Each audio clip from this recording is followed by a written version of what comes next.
Now, the world's biggest shipping container company is Maersk Line. Last year, that Danish company scaled back operations in the canal in favor of other routes. That's a big deal because the company operates 600 ships that moves 300 million containers. Robbert Jan van Trooijen is the Chief Executive Officer of Maersk Latin America.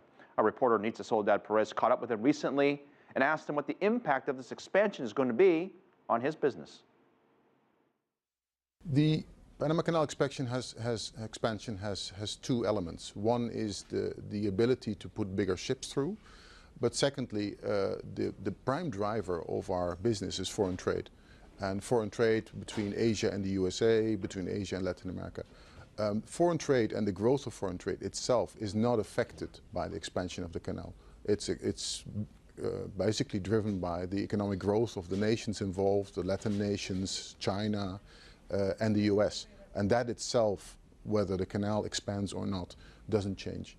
And talking about the possibility of another canal in the region, do you think the Nicaragua Canal is viable and feasible?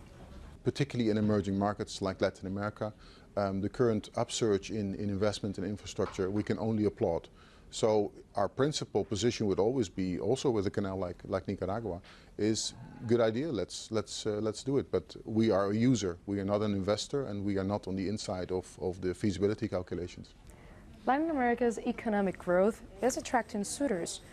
What trends are you seeing in the region? Historically, whenever the GDP grew by, for instance, 5%, container shipping would grow by 10–15%.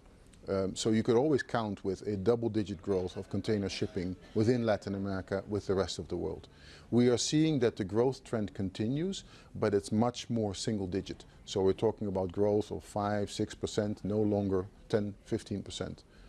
We've been in this region for 100 years, so we know that this trade growth is still healthy, but it's not that it's easy to make business here and it's easy to serve your customers. How is China's and Latin American trade evolving?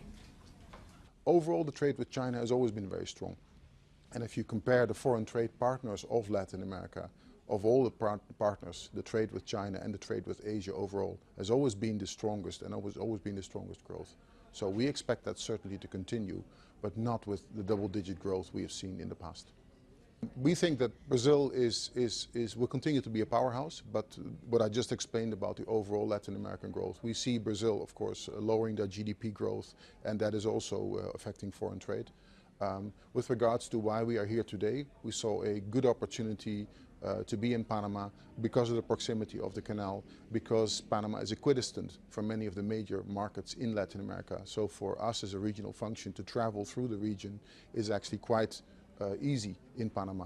And last but not least, there's a cost factor as well. Our industry is a very competitive industry and we have to take a close look at our costs. And Panama provided us with a much better cost base than Brazil could have done. So those are the main reasons why we moved from Brazil to Panama. That was the CEO of Maersk Latin America speaking with Nitza.